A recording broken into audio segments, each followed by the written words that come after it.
Go in there, go into the suffering, go into the pain of your life and say, why did this suck for me so bad? Why am I afraid of all this stuff? Yeah. Because the only way you're gonna fix yourself is to go all the way back to the beginning, to your childhood. Because that's where everything starts. And that's what's blocking most of us. All of us. Yeah. All of us. Everybody thinks this, my God, like my marriage is messed up, this is messed up. You have to go back to fix all your problems. It all starts from the root. Hey everyone, thank you so much for coming back. I've just spent about under an hour with our next guest, and I'm so excited to introduce you to him.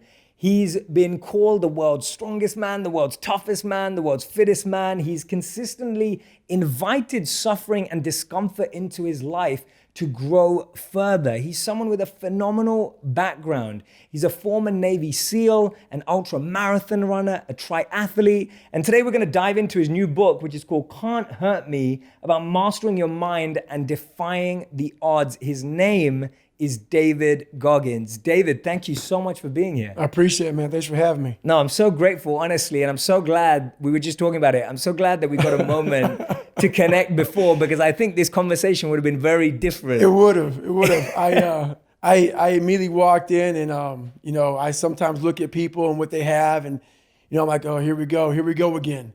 But, I got a chance to know you, know a little bit about your backstory, where you come from, and know that we have some similar, just like a mentality of how to come up. So it was nice. Absolutely, man. I think what you've put yourself through, and I don't say this anyway, I'm not saying that I can say I've had the same experience at all. Right. But I feel we've been wanting to challenge our minds in the same ways. 100%. And that excites me, that desire, that hunger, even though we chose different paths. Right. I don't think I could have ever chosen your path.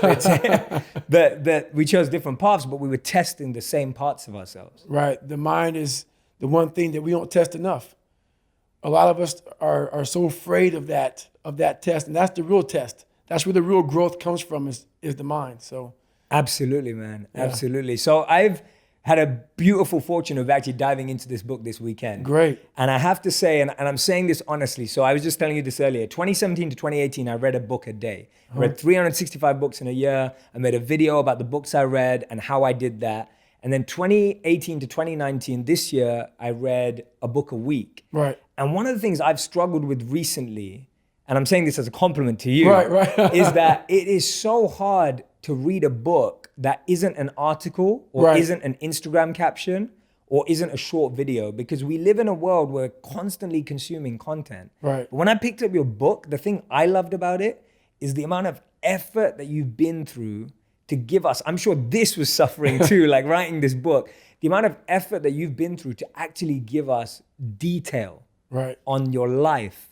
And I just want to start there about the process of writing the book, because I feel what you've done, what a lot of authors have missed out on recently, is you've gone a step further to really do self-work to write the book. So in that book, it's a raw, very humbling version of David Goggins. I went down to the grassroots, to the soil, to the sewer of my life. It's the stuff that we don't want to talk about. It's the stuff that we don't want that person next to you in line knowing. And I had to have the courage to say it out loud to people. And so I was able to really go back and put so much detail into my story. Was we all have different things in our life that have scarred us.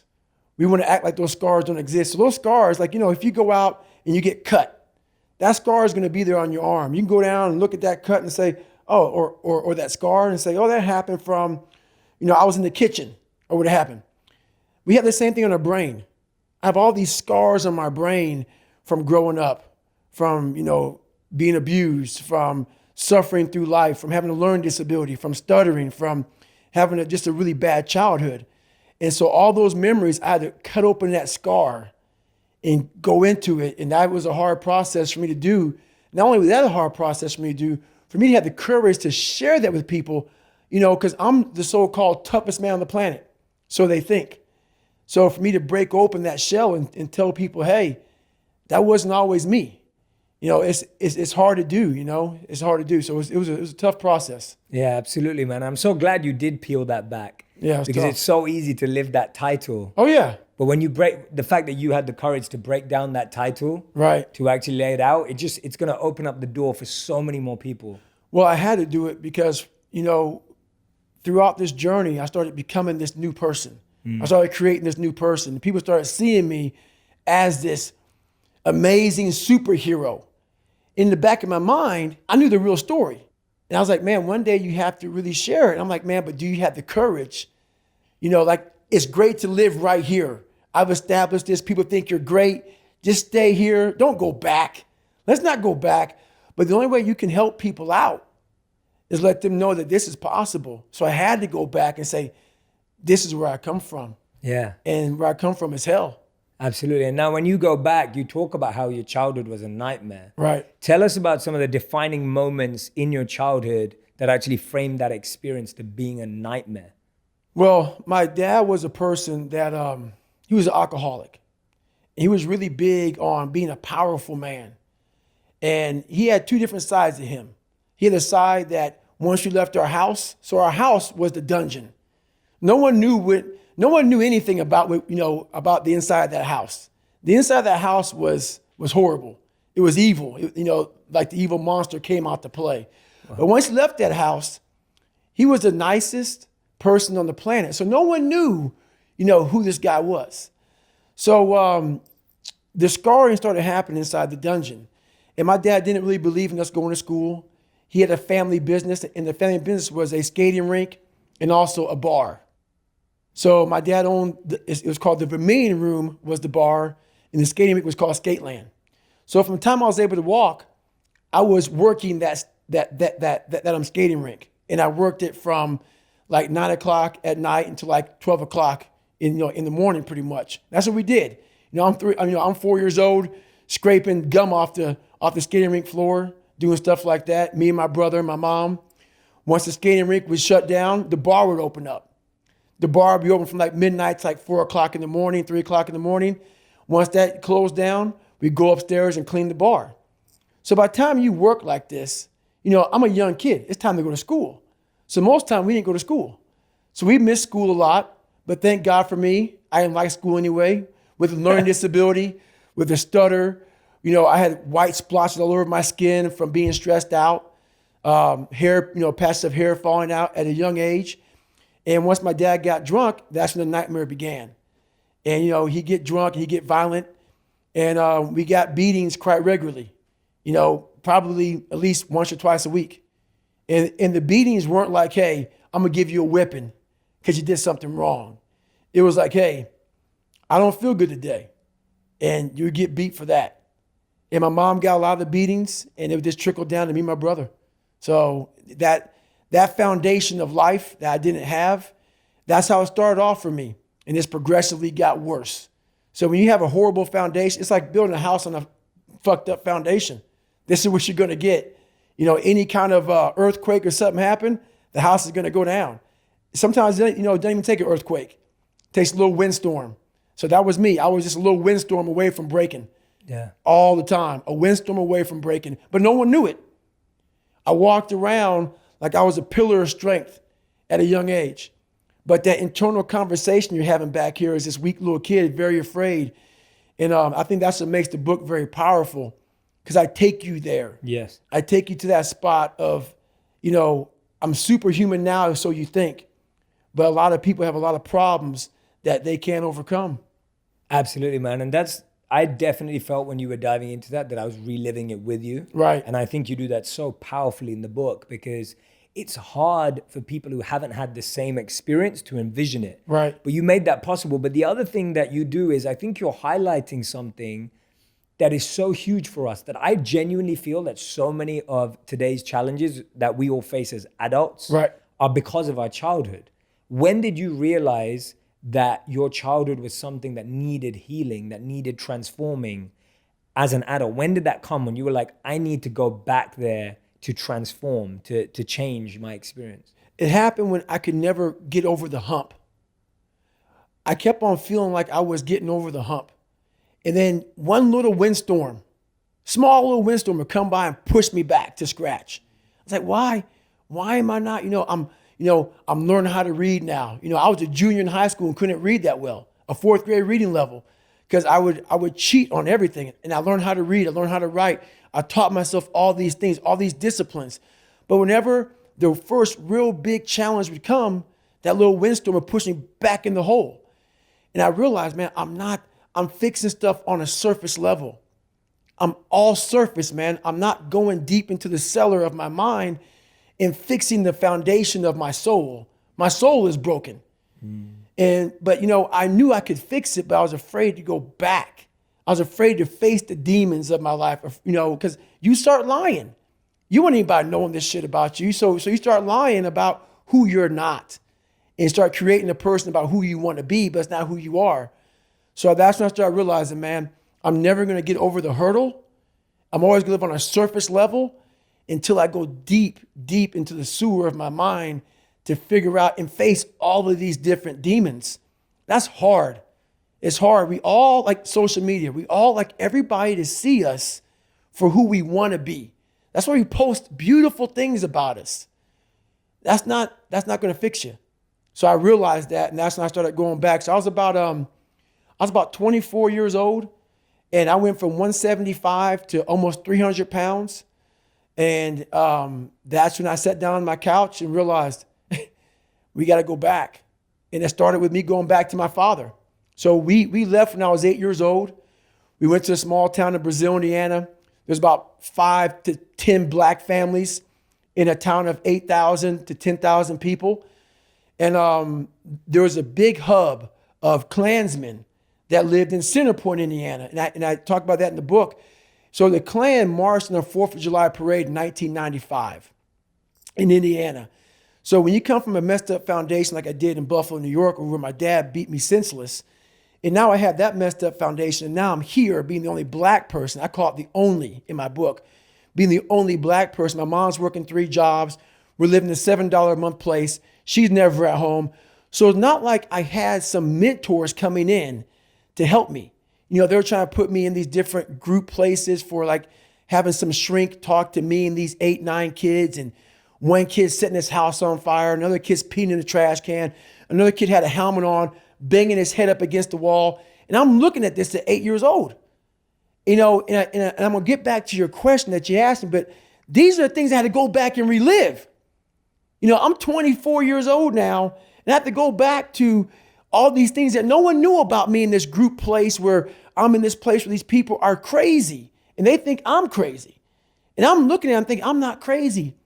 You just don't know where I come from. I came from a place that truly damaged my mind, damaged my soul, and now I have to go back on my own to face this shit. So, at 24 years old, I sat there a lot of times. It was like one day I woke up and said, I got to face this. This haunting fucking voice in my head kept on saying, man, we got to go back. The only way we can go forward is to go all the way back. And that's very scary to do for everybody. Yeah. But the only way you're going to fix yourself is to go all the way back to the beginning, to your childhood, because that's where everything starts. And that's what's blocking most of us. All of us. Yeah. All of us. Everybody thinks it's, my God, like my marriage is messed up. This is messed up. You have to go back to fix all your problems. It all starts from the root, man. The root, yeah. The root. I was just about to say, we have to go back to the root, because otherwise we're just dealing with the symptoms. That's it. Yeah. And you cannot fix anything by giving it Motrin. You have a jacked up knee. The swelling may go down, but it's still jacked up in there. You got to get it fixed. You got to fix the knee. All those pills do, so pretty much, is just let the swelling go down, and you can live a little longer, but you're not fixing the problem. You're not fixing the problem. And I guess the most people don't go back, or all of us, like you said, we don't go back because we don't know how. Right. Right? Like most people don't know how. Like, how do you start? How do you go back? And and I love that example that we start thinking the issue is our marriage or our relationship right now or our job or our career. And I totally agree with you that we need to go back, but we don't know how. Right. Now you start talking about in the book some ways in which we can start. How? Right. Can you tell us about some of those? So one big thing is the accountability mirror. You have to start with yourself. So what happened in my life was we start to get, I call it like the rucksack. A rucksack is a pack that you carry in the military, and you put all your stuff in it. Your radios, your food, your water, all that stuff you have to carry in the military. That's your rucksack. It's a backpack pretty much. As you're growing up, We all have a backpack. Most of ours, hopefully, is empty, and what we put in it is all the crap we go through in life. That's what is in the backpack for the civilians, and we carry it around with us. So what you have to start doing is realizing that no matter where you're at in life, I got called nigger a lot. My dad abused me, learning disability, stutters, immaturity, insecurities, self-doubt, so much crap on top of me. So much stuff. I lied a lot to create friends. So much stuff was in my backpack. No one's coming back to help me. So it starts with that person in that mirror. You have to realize you are on your own now. And whatever else you believe in, I don't care what you believe in, but on earth, it's a very lonely journey. And it starts with the accountability mirror of looking at saying, hey, my dad who beat the hell out of me is not coming back. All these things are coming back. I have to face myself. And you have to own all those things that people may have done to you. Now it's yours. You got to own it. And it's yours now to fix the problems that people did to you. It makes no sense. It's not fair. I get it. But if you live in that woe is me mentality of guess what? My dad did this to me. My mom did this to me. People who bullied did this to me. You're going to always live right there. You have to figure out ways to move forward because you're not coming back. And it starts with the mirror. And I call it the accountability mirror in the book. Yeah, no, I love that. I'm glad you brought it up. Anyone who's watching, listening to this right now, I really want you to take this seriously because this is like what you're talking about, what David's talking about here is exactly why all of our suffering and pain that we're currently experiencing feels so tough and hard because unknowingly or knowingly, we are choosing to be stuck here. Right? Exactly. Unknowingly or knowingly, whatever situation you're in, you're choosing to stay stuck because we don't want to go and unpeel and uncover. That's right. You don't want to break open that callus, that scar in your mind. You don't want to break, you have to break it open, let that blood flow. You have to let blood flow in your brain. You have to let all that stuff flow out. All that toxic stuff that you have trapped in there has to start flowing out now. So like you said, you are doing this to yourself. Yes, people may have helped you get there, but it's now on you. That's a painful truth, though. It's a painful truth. Painful truth. Like all those people in high school and everything else, they don't know how you're going to end up. So you got to make sure that you constantly are rewriting your book. You have to constantly rewrite your book every day of your life. And these aren't just words I say. This is how I have to live. Like these are conversations I have with myself. And I say it everywhere I go. The most important conversation when you have with yourself. Yes. You live with it every single day. But most of our conversations are not the right ones. They're not the ones that are going to push us to the place we need to go. They're the ones that are going to keep us sitting in that toxic environment that you've helped create and everybody else helped create, and you just live in it. You live in that muck, and that conversation just plays in your head, and that becomes you. Decode some of that conversation that you started with yourself. Like, how does someone listening start that conversation with themselves? And what are the general transitions that you need to start seeing? So my first conversation when I was absolutely nobody, and that's one thing you have to say. We live in a world now that's so kind. We find the kind way around everything. Like, if you don't look good, I have to find a kind way of saying, I don't like your shirt. Right. That's not the approach. If that's the approach you're looking for, that book is not for you. Can't Hurt Me is not for you. The approach you have to take, at least I took, you take whatever approach you want. The conversation had to be a real, honest conversation in the accountability mirror of, guess what? I was fat. Don't find a kind word to say that, you know what? I've gained some weight. No, you're fat. When I couldn't read, not like, hey, you have a learning disability. No, I cannot read. I have a 4th grade reading level. I'm struggling. And sometimes I call myself stupid. Not in a way to put myself down. So don't take it like, my God, those are so hurtful. Yeah, they're hurtful. This honest. The conversation has to become an honest conversation of where you're at mentally. Where am I at mentally? I look like shit. I feel like shit. I'm falling behind in school. I'm lazy. My house is a mess. You have to look at what it is and call it what it is. Don't find words to make yourself feel better, because so we hang around people that make us feel better. that tell us what we want to hear, not what we need to hear. And so we stay away from those people. And we stay away from those people, like our internal dialogue becomes that kind, it's okay. It's not okay.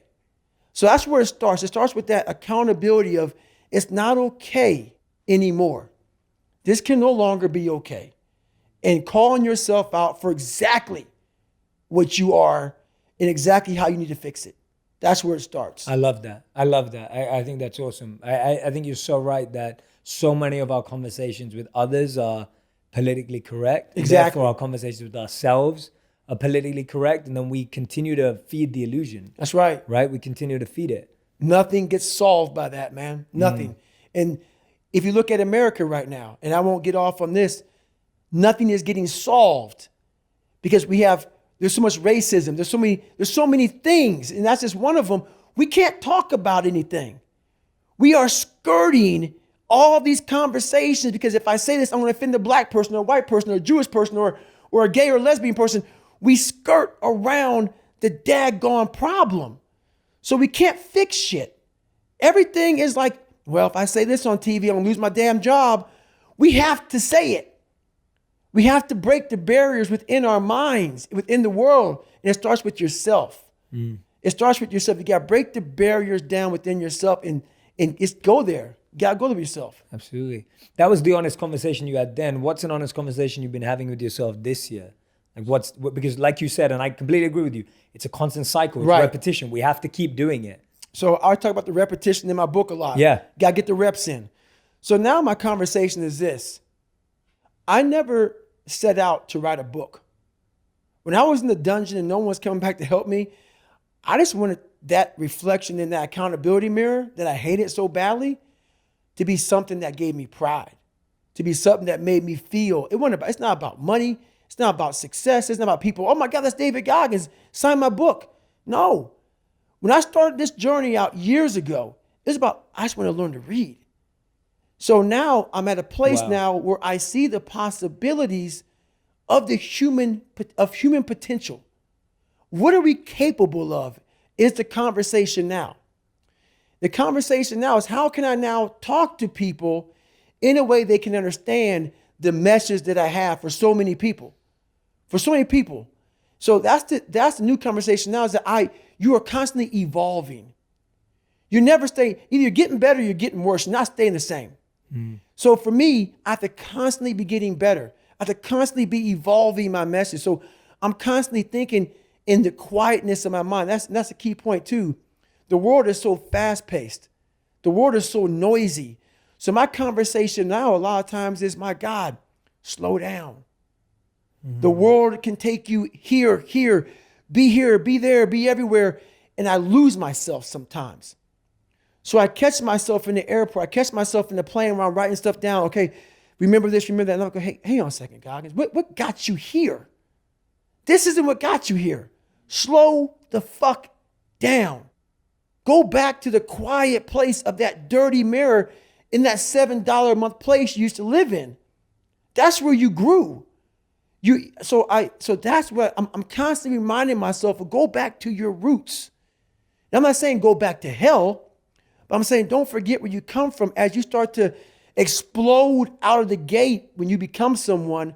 My conversation is do not forget your roots. Do not forget your roots. Don't let this become so big that you lose yourself amongst the noise. Go back to the quietness of what made you successful. That's the conversation now. It's a constant reminder of that. I love that, man. That's the mantra. Do not forget your roots. Repeat that again and again. And I have a meditation that I developed for myself to do that for me that I want to share with everyone because it aligns so closely in what you're sharing. So every morning I sit and I look at my intentions to do anything. So whether there's a new deal on the table or there's a speaking gig that I've been invited to do or whatever it may be. And in your life, it can be anything, whether you're starting a new business, you're writing a book, it may even just be an Instagram post for whatever it is. And I look at whatever my options are and I ask myself, which ones of these is a seed and which ones of these is a weed? Because the incredible thing in our garden is that weeds end up looking like seeds and can confuse you. 100%. So often that thing that's giving you ego and pride and fame and control and power looks like it's amazing. Right. But actually it's just strangling you. 100%. So every day what I'll do is I'll look at the garden of my life and I will try and unweed my garden. So I'll look at everything and be like, why am I doing that? And ask myself, why am I doing that? And if the answer is not love, compassion, empathy, growth, personal push, sacrifice, service, if the answer is the opposite, greed, money, power, fame, if those are my reasons, then I have to take that weed out. 100%. I have to pull it out, because if I don't pull it out, that weed's gonna keep growing. Right. And one day it's gonna be so big that I wouldn't even have seen it. Exactly. And so I'm with you, man. And that's why when I walked in here, the first thing I do is I want to know the person, because there's so many people right now doing exactly what we're doing. What turns me off so badly is I see so many people out there trying to motivate people, inspire people, help people find what's going to drive you. I see all this shit. It's all fucking a bunch of shit. And I walk in, I see it everywhere. Everybody's got this going. Everybody's got a new podcast, this about I'm going to help you find yourself. They're not living it. They're not living it, which is why I look at people and I'm like, what are you about? Are you actually doing what you say you're doing? Which is why when I heard some of your story, I realized that you have substance to what you're saying, which is why now I can speak to you. A lot of times I go on these podcasts and I don't want to fucking be there. You know, because I start realizing this person is just talking. He's not living.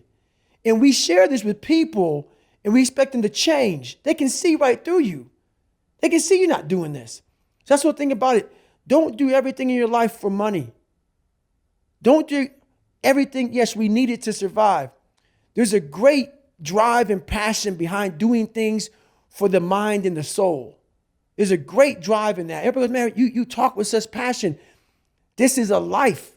This is my life. So that's what I want people to get from all this stuff, man. Like there's something inside you. The brain is the most powerful thing. The mind is the most powerful thing that we have. It's not your phone. It's not the computer. It's not anything. It's your mind. And if you can tap into that, you can come from the daggone roots of hell and become such a great seed, a powerful seed that can grow into some great daggone garden. And people don't get that. It's all up here. The power and the magic's up here. Yeah. No, I really appreciate that, man. And thank you for saying that, because for me too, that was, my desire, what I was sharing with you earlier, is changing people's relationship with perception. Right. And when I started, I'll be completely honest, when I started making videos or any of this, and I've been talking about these things and studying them for the past 13 years. And when I started making videos, which was only 2 years ago, I had no idea that anyone would care. Right. I made it because I wanted to share what I'd learned. Right. And I put it up, and I genuinely thought my life was going to be, I was going to go to my 9-to-5 job, my 9-to-9 job. I used to work 12 hours a day in the corporate world. And I thought, that's what I'm going to do. I'm going to make videos on the weekends. Right. And hopefully they'll help someone. Exactly. Like there was never a desire for this to be anything more than a service. Right. And so when I hear you say that, and also just about how much we perceive each other, and how we perceive other people, etc. Right. It's so important for all of us to give each other the benefit of the doubt. That's right. And hear from each other. Right. To connect. Exactly. To see. Like I said that to you earlier. I already knew I was gonna like you. Right. I was hoping you were gonna like me. I didn't know that about you. So I make sure and that's something that's very powerful. A lot of times we hear about someone else through the grapevine. And then I won't like you because I heard from somebody else that they don't like you. Always do your own judging. Always meet the person. Look at the person in the eyes before you say you don't like that person. Listen to their story. Listen to who they are. Listen to where they come from, how they lived. Get your own opinion about people. It's very huge. A lot of people didn't like me coming up because they see this hardness, this crust. Break away at the crust and see what's inside that person. Absolutely, man. Don't judge a tweet. No. Don't judge one post. No. Don't judge one message. And don't judge somebody from 30 freaking years ago. Or I say 30 fucking years ago. There's so much stuff going on right now in the world. People are trying to evolve. Let them evolve. Yes. Let them evolve. Don't bring them back don't bring them back where they came from. Yes. If someone wants to get better, don't bring them back to where you knew them when they were a piece of shit. Let them fly. And if you feel like hell because they went away and they escaped the hell that you all once lived in, fix yourself. Fix yourself. Don't hold them accountable because they got away. Don't constantly remind them that they were once here. Fix yourself. Because a lot of people feel like crap once people start to leave their little nest, like if you're an alcoholic and this guy says, I'm going to stop drinking. You want to bring him right back in. No. Look at yourself in the mirror and say, wow, this guy's doing better. Take that feeling of feeling like shit and do something about it. Change your own life. Absolutely. Well said, man. Well said. Do you think we do that subconsciously? We don't want to see other people grow and fly because we're not growing and flying. It's 100%. It makes us feel like shit. It's a constant reminder of where we're at in life. When you see people start to, even this one person, let's say you have a group of 10 friends, best friends, you guys party, smoke weed, drink. You guys are just 9-to-5ers, making minimum wage. We're just getting by. Like Goodwill Hunting. Mm-hmm. You watch that movie? Yeah, absolutely. Love it. That guy wanted to stay there. Matt Damon wanted to stay there. You know? Ben Affleck was like, no, man, get the fuck out of here, man. That's the kind of people we want to be around. And those people, very few people like that exist in those crowds because you are a constant reminder of who they are now. This guy got out. Now, every day I wake up thinking, God, I'm a piece of shit. Mm-hmm. I'm a piece of shit. But I don't have the courage and the strength and the self-discipline to do what he did. So it's a constant reminder. I don't have the courage, but you do. Mm. You do have the courage. You just got to find it. Absolutely. You got to find it. That's the hard part. Yeah. And let's talk about suffering a bit. Mm-hmm. Because I think what we're talking a lot about right now is that journey for it to begin for anyone. Right. It's painful. Yes. It's an inconvenient truth. It starts with suffering. It starts with pain. There's no other way. You're saying you got to go back to your demons, got to go back to those stories. It's suffering. How have you changed your relationship with suffering? Because I think everything's a relationship and your relationship with suffering fascinates me. Right. So I want to know, how have you evolved in your relationship with suffering and discomfort? So think about it. When I say suffering, people cringe. People, that's the one word, whenever I post about it, people cringe. It's not about suffering and how people may look at suffering. Like you have to just go to a place that just every day of your life is suffering. You have to tap into suffering every day of your life because we have so much scarring that we have to clean up. You have to look at suffering as almost like I look at failure. To succeed, you must fail. In failure and in suffering, all the answers are in there. All the answers to all the test questions. The test is your life. All the answers are in there. You don't have to live in suffering and pain and failure all the time. You have to learn, I need to visit it. Like people hate working out. You're only going to visit working out maybe an hour a day. 23 other hours of the day, you're not in it. Mm. But how you become in shape is you must visit suffering, visit working out 1 hour a day. Visit suffering 1 hour a day. Visit your past failures 1 hour a day. The relationship with it is the answers are in there. They are in there.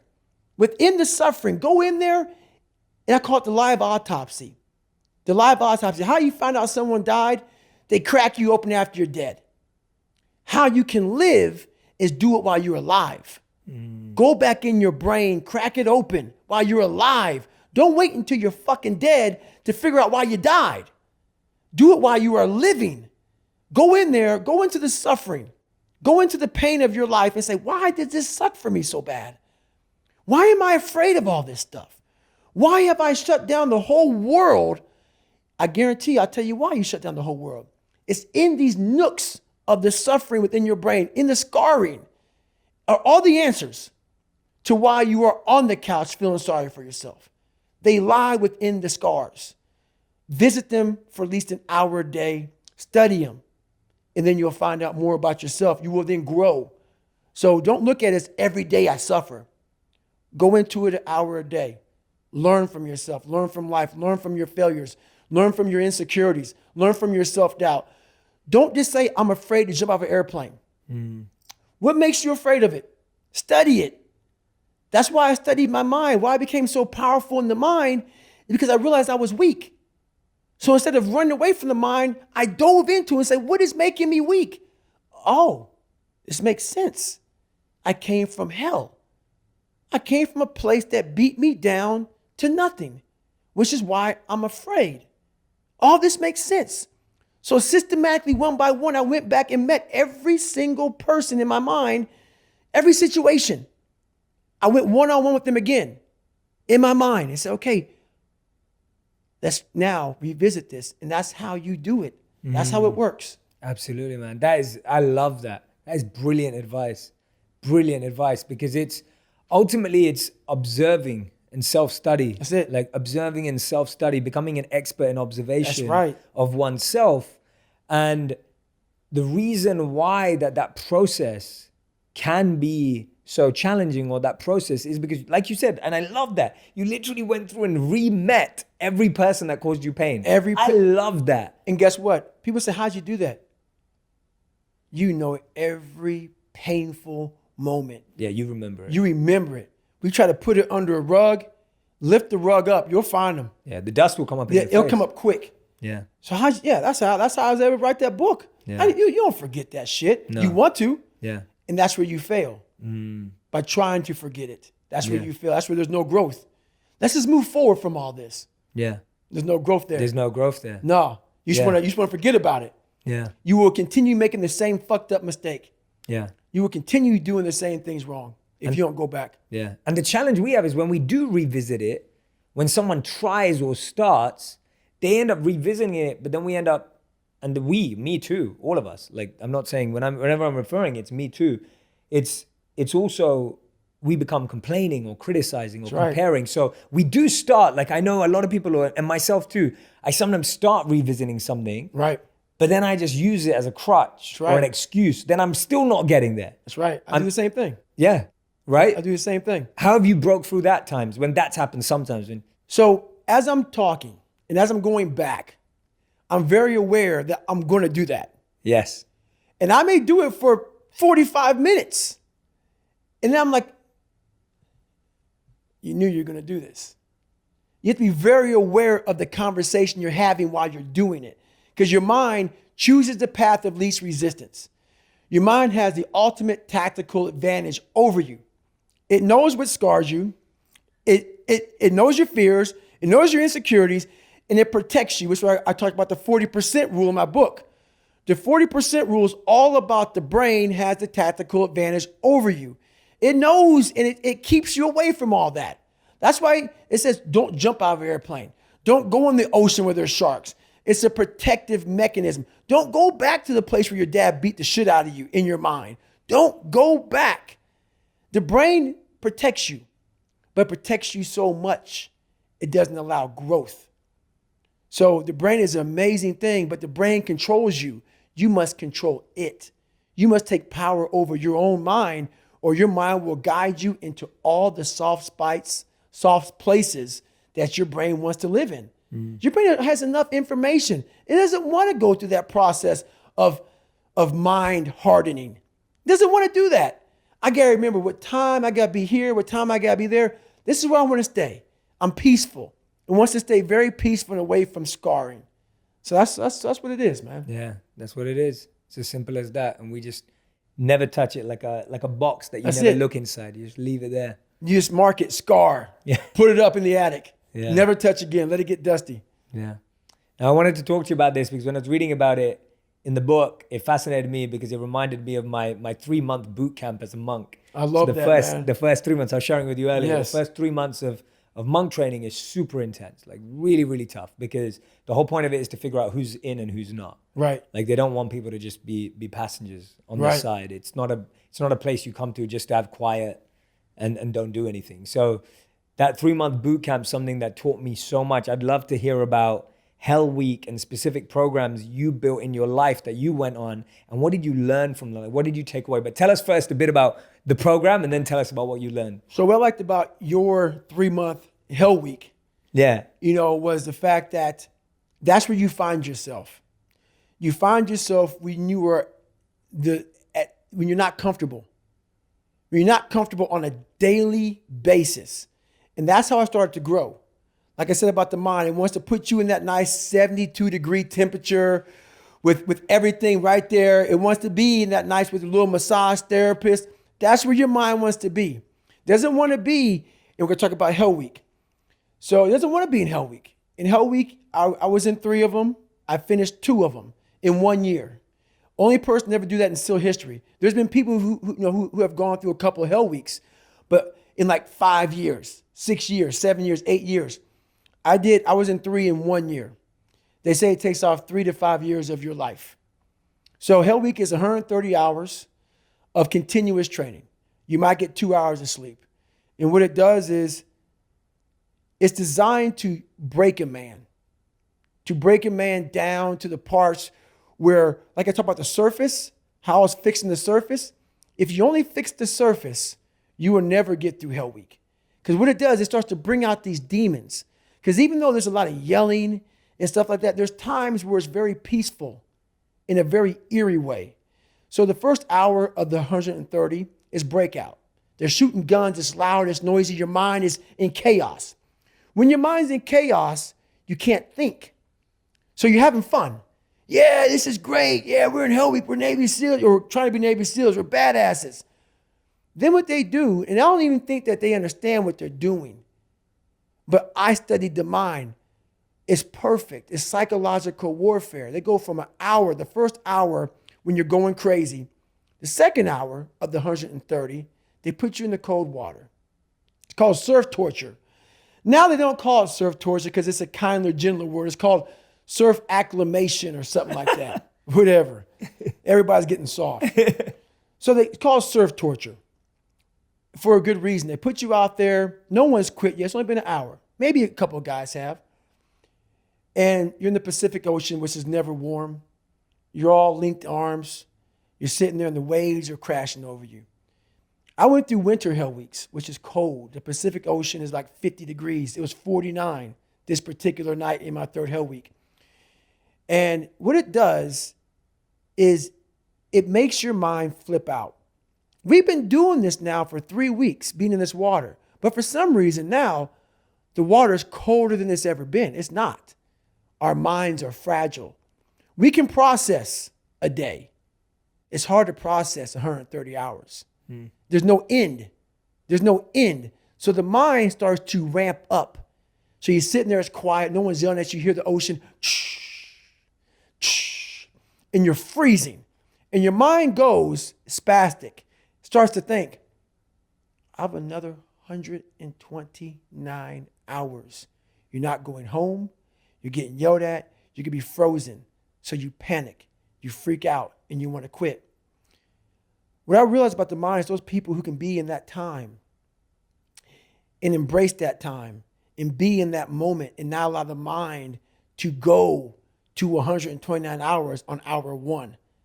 It's the control that we don't have in our minds. It's the control that you had to have for 3 months when you're miserable, when you're suffering, when you're laying on the floor, when you're doing all the disciplines it takes to be a monk. You cannot think about the whole process. It will make you It will make you so insanely crazy. It's impossible. It's inhumane what I'm about to do to myself. You have to be able to break all these big, humongous, painful things in life down to the smallest molecule, because that's all the brain can handle. The brain can't handle hours and hours and hours of suffering, but it can handle right now. I'm in the Pacific Ocean and it's very cold and this is what I'm doing. Don't think about the rest of it. So that's what I learned from Hell Week. That's what I learned from being in 3 Hell Weeks. That's what I learned from all the military. I went to Ranger School. I went to all these different schools to learn all of that, to learn how the mind processes. So I talk about theorists. I talk about practitioners. A theorist is a person who reads a book, doesn't do it, reads a book, learns about something, and then talks about it. A practitioner is myself. A practitioner is a person like me. I wanted to be an expert in the mind, a mental toughness guy, beyond mental toughness. The only way to do that, in my eyes, is to put yourself in hell. Put it in hell repeatedly. Repeatedly put yourself in hell and study how you process it. And that's how I was able to come up with all these different ways, all these different tools to slow the mind down in hell, because the mind just speeds up. The mind wants to get out of the painful situation, the suffering. It can't process it. So that's what I realized by going through all these different processes of being in hell weeks. Is just that. I love that, man. How That's the mind amazing. processes in hell. Were you ever scared that you would lose the processing ability to be able to coach yourself through it? Were you ever scared when you were there? I was there's some times where the mind gets overwhelmed and you cannot slow it down. But by these certain tools I developed, by not allowing your mind to get away from the moment. You have to think about the exact moment that you're in.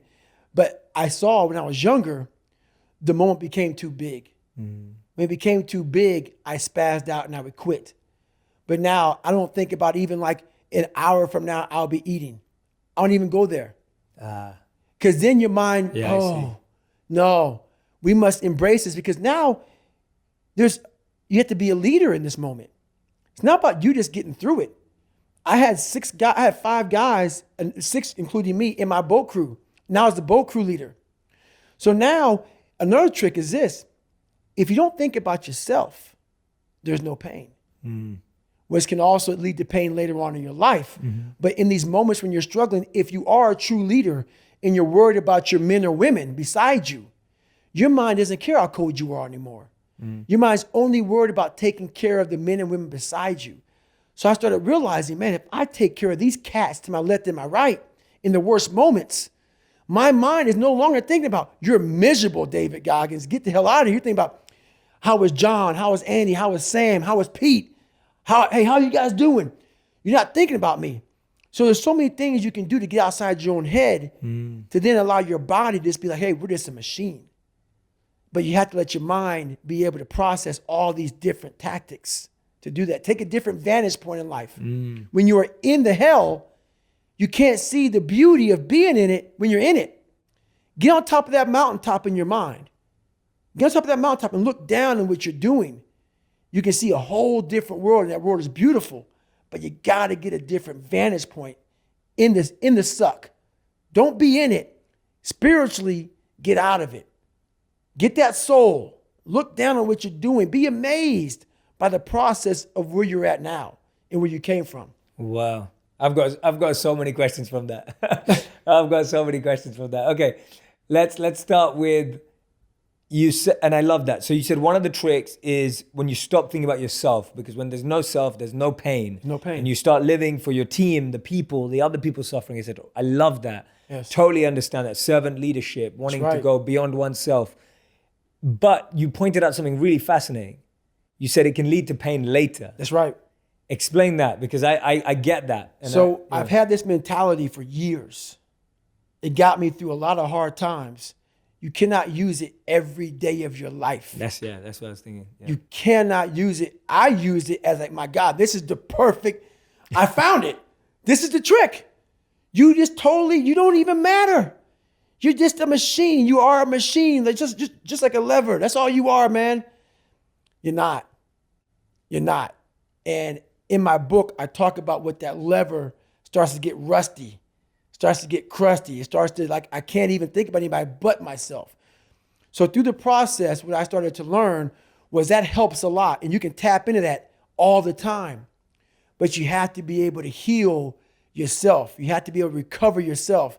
It can't be something that you continue to do and do and do. There has to be a recovery process for your mind, your body, your soul, your spirit. Encompasses your whole body. So those are tactics, but those tactics must be oiled up. That lever has to be oiled again to go back in it. Absolutely. Yeah, it's not an emergency use, but it's used in specific moments, Exactly. knowing you can go back. And it's so true that for so many people who want to serve, it becomes the default.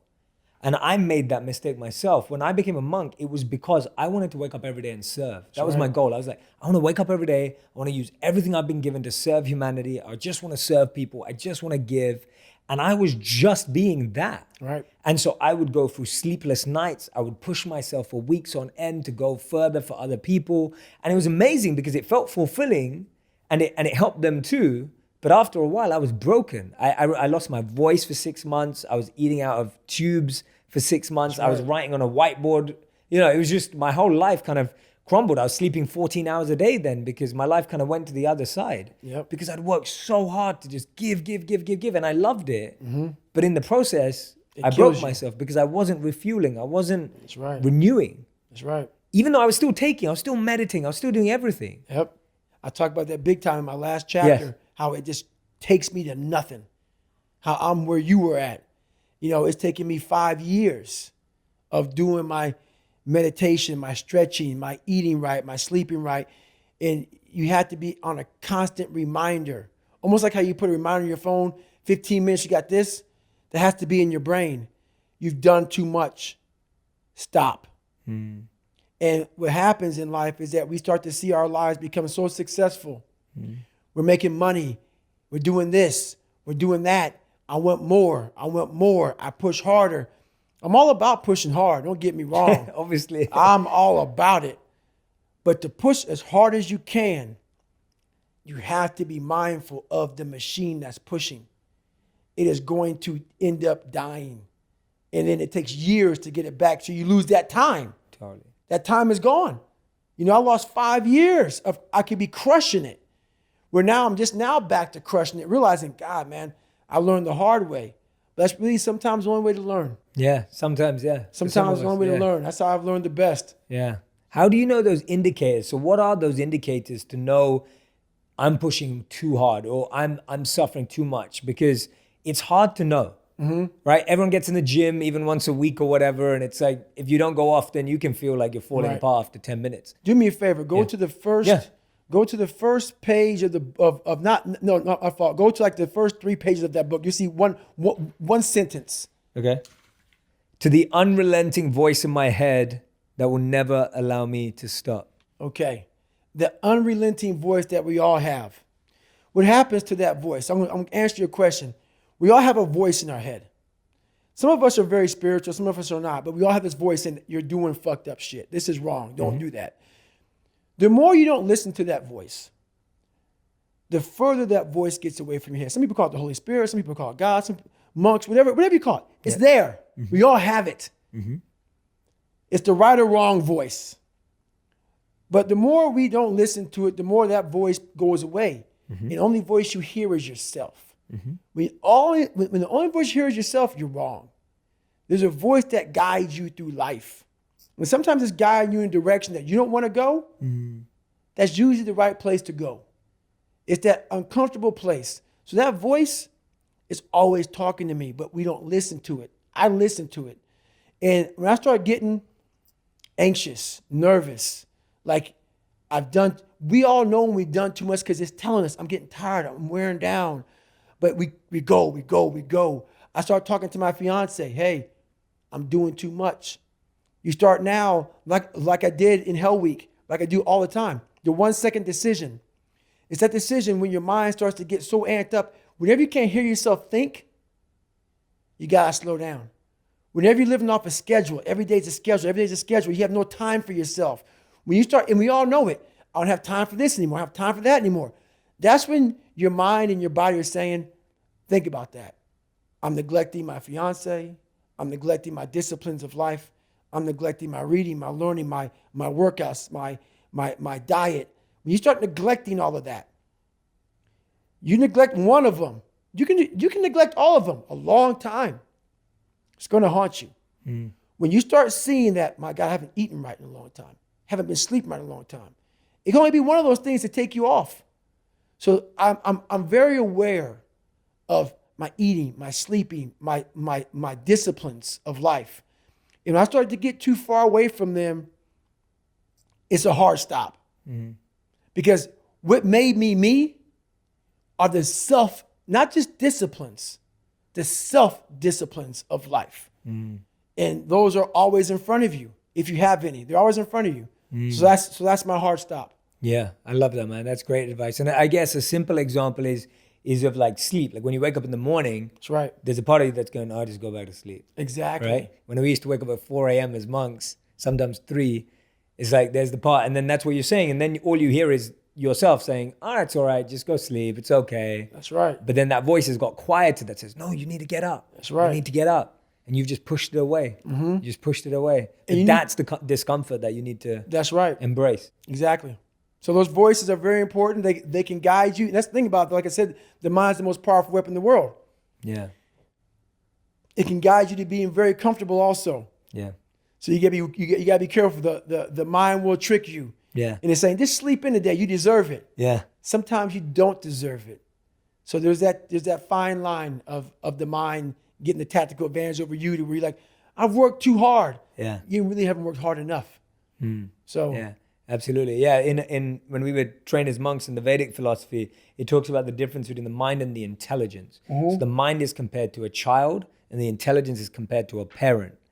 And so when the child goes loose, when the mind goes loose, when it's not trained, controlled, disciplined, self-disciplined, etc., it can have tantrums. It can throw things out the pram, right? It right. demands more. Like a child always wants to sleep in. right, always. Right? Always. Even if the child knows that it's better to wake up to go to school, Right. the child doesn't want to. A child doesn't want to study for exams. Right. Because it's hard, it's painful. And the adult's role, which is the intelligence, which is often we forget that it exists, the intelligence is that voice coaching the mind. That's right.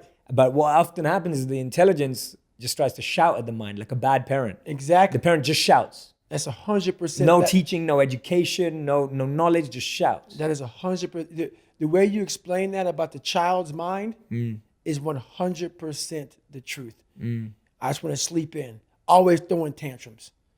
Never getting what they want. Whenever they don't get what they want, they throw a tantrum. But what happens is we never grow.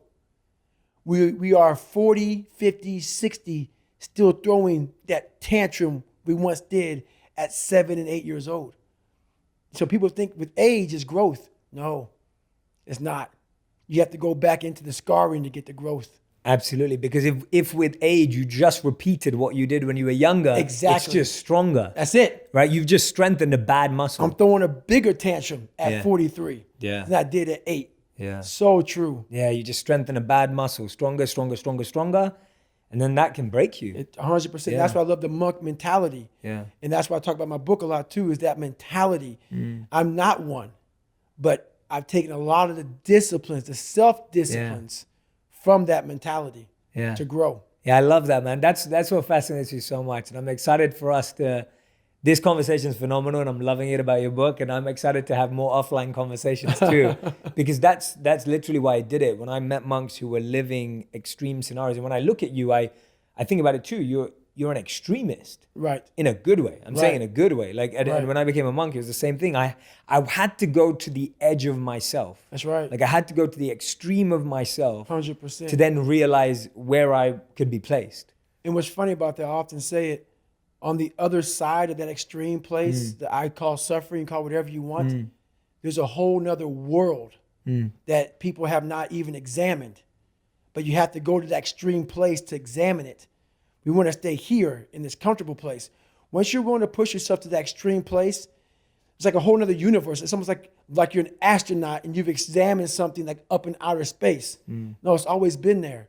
But you have to be going through all the muck and all the shit to examine it. You realize, wow, God, through all this crap, there's a whole nother universe over here in my mind. Yeah. Whole nother universe. Absolutely. And what's your take on capacity in the sense of, so if someone's listening right now, someone's watching or listening to us and they're just like, you guys are crazy, right? I hear it all the time. Yeah, I'm sure you hear it all the time. All the time. I haven't actually, the reason why this is so exciting for me, and I'm sure you can guide me a lot, is I haven't shared as many moments of my story, even the ones I've shared with you today. I've not really shared them because I'm writing them right now. Right. But I'm sure you hear it all the time that you're crazy. What's your take on capacity? If someone's listening, they're going, David, right, you can stand in the middle of the ocean and it's 49 degrees and you can do that. But for me, that suffering is me just starting something new. Is that true? Or can they also achieve that capacity? They can also achieve that capacity, which is why I wrote the book, So Raw. Because what we do so well in this world is we see superhuman people and we title them. The second we title them, what that does, that gives us a get out of jail free card, is that they're the 1%ers. I'm not even going to try to do that because that's not even in me. God made them special. They're special people. There are no special people. They're special minds, and the mind can be created on your own. You can do that yourself. So that's why I write the book like I write it, so people can look at me and say, my God, he came from this? He had to overcome all of this. So I take away all the titles, even crazy, even the fact that he's superhuman. All those titles are now stripped away. But what's funny about that, you will have my book in your hand. You will read it in its entirety. You will hear the audio book, whatever you get. And by the time you get to chapter 9 or 10, you already forgot chapter 1, 2, and 3 of the hell I came through. That's how fast the mind wants to soften you up and say, this guy's just nuts. He's superhuman. That's how fast the mind, you already forgot what you read. And you love the book. You're loving the book. And you already forgot the first 3 chapters because your mind is saying, this is impossible. It's already guiding you down that path of least resistance as you're reading the book. That's how powerful it is. So we got to constantly remind ourselves of, go back to chapter 1, 2, and 3. Always remind yourself of those chapters, of that you can also do this. But you have to first self-examine or live autopsy your own personal life. The tricks of the mind, man. That's it. That is such a great explanation of how fast the mind can fool you into So something fast. someone has just explained. I do it all the time when I speak to people. I tons of speaking gigs. And I break my life down. And by the time I leave, my God, I'm like, you didn't hear the first 30 minutes of my story, did you? Yeah. No, I heard it, man. I'm like, but you forgot it already. The mind's already tricking you. Yeah. I love that, man. Thank you so much, David, man. Listening to you today, honestly, like I was reading and then listening to you, and I've seen you on interviews as well, but just having the honor of being able to sit down with you and talk to you about it has actually like been one of the most meaningful conversations in my life, not just on the podcast. I'm just saying this appreciate it. conversation, like listening to you, some of the things you've said and the alignment we have, genuinely, it's been a powerful conversation. The one we had before the podcast and the one we've done now, Thank you. it's been really meaningful to me, man. So I've definitely like, it's done a lot of work for me. Like just listening to you, I've been doing the work sitting here. Thank you. So it's been meaningful. I'm going to listen back for myself. So I always end each podcast with 5 questions. It's called my final 5. Okay. Final 5 minutes. This is easy for you because you're used to drills. Right. It's the rapid fire. I like doing this because, I mean, I don't know if anyone can catch you off guard because you're you, but these are questions that we just want instant, quick answers to the first thing that comes to your mind. Right. So the first question I have for you is, what's the best advice you've ever received? I didn't receive any advice. And that's the thing about it. When I grew up, I just didn't receive any advice. My family was in such turmoil that the best advice I received is from myself. And that has to be to study yourself, all the bad, because the good's already there. You need to study that. Study the bad stuff about yourself and learn from that and grow. I love that, man. That's such a beautiful way of looking at it. And that's true because I think we live in a culture where we're waiting for someone else to come solve our problems. Yeah. Right? We're living in that culture. I was very blessed to not have that. And, and that's how I looked at my life too, not to get off the 5 questions, but I looked at my life in a way that I was able to find so much strength in negativity. I was able to flip it upside down versus me thinking, woe is me, my life sucks. I was able to say, my God put me in the perfect training ground to study myself, to become a straight up, scientist of my mind. Yeah. So absolutely. Yeah. Don't worry about going away from the 5 questions. I did it too. I was getting into your answers. Second question, can't hurt me. If there's anything that can hurt you, what is it? Oh, there's tons of things. Yeah. Everything I talk about, I was afraid to jump out of airplanes, afraid of cold water, afraid of myself. So there's so many things that can hurt me, but the biggest thing that can hurt me is myself. Is allowing my mind to get away from the reality. We build a false reality in our minds. The real reality is the one thing that can, the false reality is the one thing that can hurt you. Yeah. The real reality is the one thing you can help and fix yourself. Absolutely. Third question. What's the third question that I wanted to ask you is all around, what's the one thing that you're trying to learn this year? What's the one thing you've been kind of like tackling this year? I'm a big introvert. So this is very uncomfortable for me.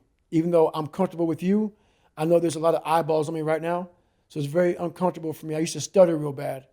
So it's trying to be in a spot where I am in that monk-like mentality everywhere I go and not allow the past demons of even I'm successful now. But you still have those moments where you go back and your mind's like, remember when you were 6 years old and you stuttered profusely at this play and you were so, it's those things that come back to you all the time. So that's what it is. Awesome. What's your daily meditation or mantra or repetition to yourself? Every day I tell myself, I used to believe I was the weakest man that God ever created. So now I believe that I'm the hardest human being that God ever made. I don't care if it's true or not. It's the most important conversation to me. It's the thing that drives me every day. It's the one thing that keeps me going every day, is that you must constantly be that man that you want to be. Awesome, man. And fifth and final question, what's your purpose right now?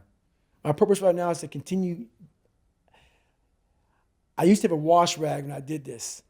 And you know how you take a shower, you have a wash rag and a cloth, and you're sitting there and you're just lathering up. And before you hang your rag up, you want to get all the water to come on it and, get it all the suds out of it. You want to wring it out and you want to hang it up. So my big thing is, when I live my life, I want to make sure that when I'm dead and gone, that I wring that wash rag out, and that wash rag is my soul. And I also believe that we're going to end up one day meeting a maker, if you believe in one. And I believe that maker knows everything about you. Everything about you. Knows I was going to be here and talking to you. Knows everything. But you also have a choice to make. You have a choice to make. We have choices. And the one thing that scares me to death in my life is getting to heaven and not being what I was supposed to be. And I believe that God has a chart, and he looks at the chart and he puts it in front of you when you get to heaven. He says, hey, this is what you're supposed to be. And one of my biggest fears in life was to see that chart and not have every block checked off. I want to make sure that I'm constantly pursuing whatever it is I'm pursuing, just to be the best I can, just constantly grinding myself into a fine powder, but doing it in a smart way. Like I talked about, you can constantly grind yourself into a point where you're just sick. There's a happy medium of grinding. So that's my purpose now, to continue to push myself so others can see what is possible. That's beautiful, man. Everyone, that is David Goggins' new book. It is out. Can't Hurt Me. Master Your Mind and Defy the Odds. Go get it. If you love this conversation, it was literally just the tip of the iceberg. We just got into, I'm going to say 1% of the book. There's Yes. so much more in here. Personal stories, accounts. And the best thing is that there's challenges at the end of every chapter where there are practical tools and tips that you can actually do at home with your friends, people that you're reading the book with. I think it's such a powerful book in the way that it's written, in the way that David is so vulnerable, so open, hoping that you're going to go there yourself as well. I hope you're going to go there. David, thank you so much. Appreciate I'm genuinely it. so grateful, man, to meet you. Thank you. And the fact that you turned up on this podcast and shared in an incredible way, man. Thank you so much. Appreciate it, man. Thank you, man. Thank you. If you want even more videos just like this one, click on the boxes over here. And if you want to continue seeing these kinds of stories, you can subscribe by clicking the link right here.